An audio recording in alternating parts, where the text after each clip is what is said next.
नमस्कार।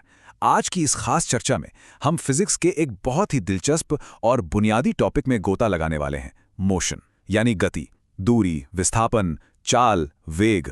अक्सर ये शब्द सुनने में एक जैसे लगते हैं और काफी कंफ्यूजन पैदा करते हैं, लेकिन आज का हमारा लक्ष्य बिल्कुल साफ है। इन भारी भरकम शब्दों को रटना नहीं है, बल्कि इनके पीछे छिपे असली लॉजिक को समझना है। हम इन सभी कॉन्सेप्ट्स को छोटे छोटे ब्लॉक्स में तोड़ेंगे ताकि बेस एकदम पक्का हो जाए। तो चलिए बिना किसी देरी के सीधे इस टॉपिक के अंदर चलते हैं। शुरुआत एक बहुत ही सिंपल से सवाल से करते हैं। मान लीजिए एक कुर्सी पर आराम से बैठा हुआ कोई छात्र है। क्या वो स्थिर है यानी रेस्ट में है या फिर मोशन में है? सामान्य तौर पर तो यही लगेगा कि वो बिल्कुल स्थिर है, कहीं नहीं जा रहा। लेकिन ठहरिए, अगर हम पृथ्वी के नजरिए से देखें तो हाँ, वो स्थिर है। पर जरा इसी छात्र को सूरज के नजरिए से सोचकर देखिए। हमारी पृथ्वी सूरज के चक्कर लगा रही है ना? तो असल में वो कुर्सी पर बैठा हुआ छात्र भी पृथ्वी के साथ साथ लगभग 30,000 मीटर प्रति सेकंड की जबरदस्त स्पीड से अंतरिक्ष में यात्रा कर रहा है। तो अब बताइए, सच क्या है? वो रुका है या चल रहा है?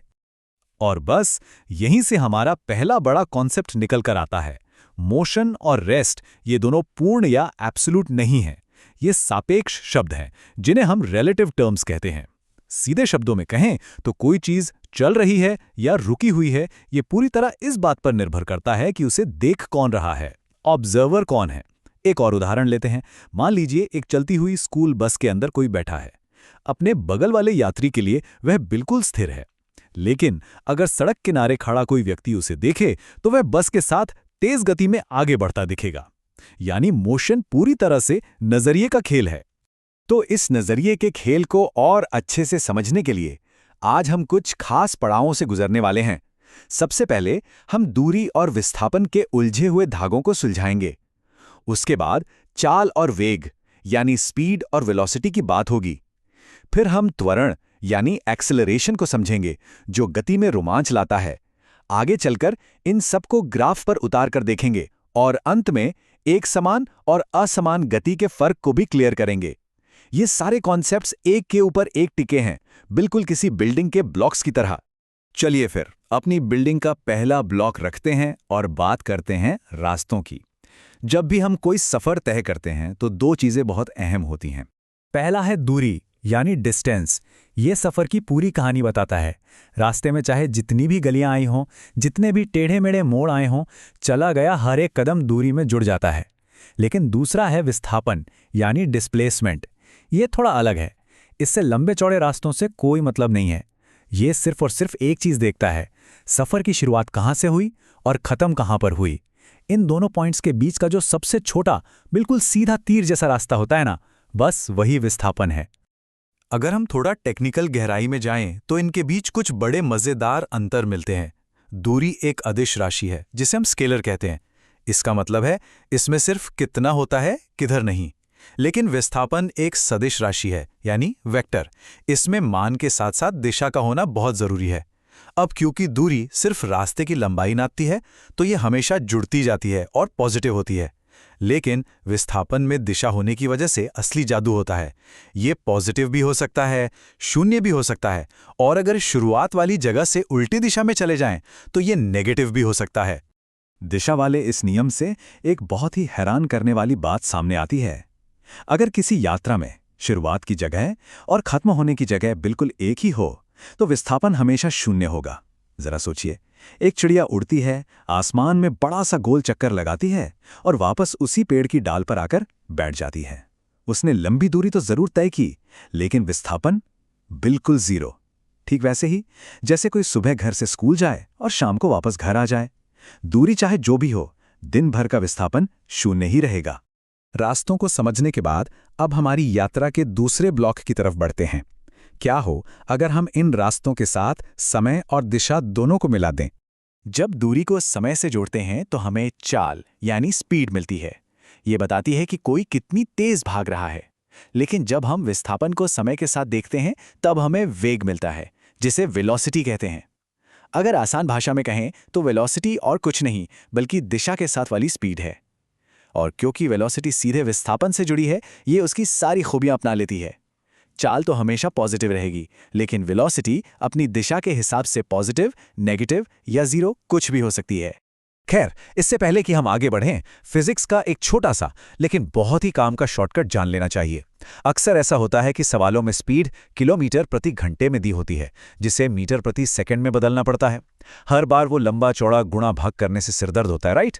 इसका सीधा सा इलाज है ये जादुई नंबर 5/18। जब भी किलोमीटर प्रति घंटे को मीटर प्रति सेकंड में बदलना हो, बस अपनी वैल्यू को 5/18 से गुणा कर दीजिए। जवाब चुटकियों में सामने होगा। अब एक बहुत ही आम गलती की बात करते हैं, जिसे औसत चाल का जाल कह सकते हैं। मान लीजिए एक कार 40 की स्पीड से कहीं जाती है और 60 की स्पीड से लौट आती है। अगर पूछा जाए कि औसत स्पीड क्या है, तो अक्सर 40 और 60 को जोड़कर आधा कर दिया जाता है और जवाब मिलता है 50। लेकिन सुनिए, ये बिल्कुल गलत है। एवरेज स्पीड का असली फॉर्मूला हमेशा कुल तय की गई दूरी को कुल लगे हुए समय से भाग देना होता है। ऐसे सवालों में एक दूरी मानकर दोनों तरफ का समय अलग अलग निकालना होता है। जब आप इस सही फॉर्मूले का इस्तेमाल करेंगे तो असली जवाब 48 आएगा, 50 नहीं। है ना दिलचस्प? चलिए, अब अपनी चर्चा के तीसरे और सबसे एक्शन से भरपूर ब्लॉक की तरफ चलते हैं। असली दुनिया में क्या हमेशा स्पीड एक जैसी रहती है? बिल्कुल नहीं। और यही एंट्री होती है त्वरण यानी एक्सेलरेशन की। जब किसी चीज का वेग समय के साथ बदलने लगता है तो उसे एक्सेलरेशन कहते हैं। इसे निकालने का फॉर्मूला बड़ा ही सीधा है। फाइनल वेलोसिटी में से इनिशियल वेलोसिटी घटाइए और उसमें लगे समय से भाग दे दीजिए। जो नतीजा आएगा वही एक्सेलरेशन है और इसे हमेशा मीटर प्रति सेकंड स्क्वायर में मापा जाता है। इसे थोड़ा और प्रैक्टिकली सोचते हैं। जब हम कार का एक्सेलरेटर दबाते हैं तो क्या होता है? स्पीड तेजी से बढ़ती है। यहां एक्सेलरेशन उसी दिशा में काम कर रहा है जिस दिशा में कार जा रही है, इसलिए यह पॉजिटिव एक्सेलरेशन है। लेकिन जब एक तेज रफ्तार साइकिल में अचानक से जोर का ब्रेक लगाया जाए तो स्पीड कम होते होते जीरो हो जाती है। इस बार एक्सेलरेशन गति की उल्टी दिशा में लगा है, इसलिए इसे नेगेटिव एक्सेलरेशन या रिटार्डेशन कहा जाता है। अब तक हमने इन सारे कॉन्सेप्ट्स को थ्योरी में समझा है, लेकिन फिजिक्स तब तक अधूरी है जब तक हम उसे देख ना लें। तो आइए अब मोशन को ग्राफ पर उतारते हैं। किसी भी ग्राफ को समझने के लिए सबसे पहले उसकी ढलान या स्लोप को समझना जरूरी है। स्लोप का सीधा सा मतलब है कि ग्राफ की लाइन कितनी खड़ी है। गणित के हिसाब से ये y अक्ष के बदलाव को x अक्ष के बदलाव से भाग देने पर निकलती है। अब जरा सोचिए, अगर एक दूरी समय ग्राफ हो जहां y पर दूरी है और x पर समय, तो दूरी को समय से भाग देने पर क्या मिलता है? बिल्कुल, चाल यानी स्पीड मिलती है। सीधे शब्दों में दूरी समय ग्राफ की ढलान हमें बिना किसी कैलकुलेशन के बता देती है कि स्पीड कितनी है। और इसी ढलान के जरिए हम ग्राफ पढ़ने के कुछ जबरदस्त शॉर्टकट्स निकाल सकते हैं। अगर ग्राफ में लाइन एकदम सीधी ऊपर जा रही है तो इसका मतलब है ढलान स्थिर है, यानी चाल बिल्कुल एक समान है। अगर लाइन घुमावदार है तो ढलान पल पल बदल रही है, जिसका मतलब है कि चाल असमान है। और सबसे मजेदार, अगर लाइन एक्स अक्ष के बिल्कुल पैरेलल यानी लेटी हुई सीधी रेखा है तो क्या होगा? इसका मतलब ढलान जीरो है, दूरी बढ़ ही नहीं रही, यानी वो चीज अपनी जगह पर बिल्कुल स्थिर खड़ी है। ग्राफ की इन सीधी और टेढ़ी रेखाओं से ही जुड़ा है हमारा अगला और आखिरी बड़ा कॉन्सेप्ट, एक समान और असमान गति। एक समान गति या यूनिफॉर्म मोशन का मतलब है बिल्कुल फिक्स रूटीन। कोई चीज हर एक सेकंड में ठीक उतनी ही दूरी तय कर रही है जितनी उसने पिछले सेकंड में की थी। स्पीड एकदम कांस्टेंट है, न बढ़ रही है न घट रही है, यानी एक्सेलरेशन जीरो है। लेकिन दूसरी तरफ है असमान गति या नॉन यूनिफॉर्म मोशन। हमारी असल जिंदगी की ज्यादातर गति ऐसी ही होती है, जैसे भारी ट्रैफिक में चलती हुई कोई कार, कभी ब्रेक कभी रेस। यहाँ समान समय में अलग अलग दूरी तय होती है, चाल लगातार बदलती रहती है और जाहिर सी बात है इसमें हमेशा कोई ना कोई एक्सेलरेशन शामिल होता ही है। तो आज की हमारी ये फिजिक्स की यात्रा अब अपने अंतिम पड़ाव पर आ गई है। लेकिन जाते जाते एक छोटा सा दिमागी कसरत वाला सवाल। अगर कोई धावक 400 मीटर के गोल ट्रैक पर दौड़ता है और एक पूरा चक्कर लगाकर ठीक फिनिश लाइन पर पहुंच जाता है, तो उसने 400 मीटर की दूरी तो तय कर ली, लेकिन उसका विस्थापन क्या होगा? जरा आज सीखे गए नियमों को याद कीजिए। शुरुआत कहां से हुई थी और सफर खत्म कहां हुआ? जवाब खुद ब खुद मिल जाएगा। ऐसे ही अपने आसपास की दुनिया को फिजिक्स के नजरिए से देखते रहिए और नई चीजें सीखते रहिए।